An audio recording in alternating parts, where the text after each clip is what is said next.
کیا انبیاء علیہ السلام کو مزارات میں رزق دیا جاتا ہے؟ حضرت ابو داؤد رضی اللہ تعالیٰ عنہ سے مروی ہے کہ نبی اکرم صلی اللہ علیہ وآلہ وسلم نے فرمایا، جمعہ کے دن مجھ پر کثرت سے درود پڑھو کیونکہ یہ یوم مشہود ہے اور اس میں ملائکہ حاضر ہوتے ہیں، اور جو بھی جمعہ کے دن مجھ پر سلام پڑھتا ہے اس کا سلام مجھ پر پیش کیا جاتا ہے یہاں تک کہ وہ اس سے فارغ ہو جائے۔ میں نے کہا، یا رسول اللہ صلی اللہ علیہ وسلم، کیا موت کے بعد بھی؟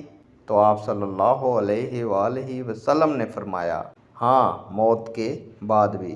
بے شک اللہ تعالیٰ نے زمین پر حرام کر دیا ہے کہ وہ انبیاء کرام علیہ السلام کے جسموں کو کھائے، پس اللہ تعالیٰ کا نبی زندہ ہوتا ہے۔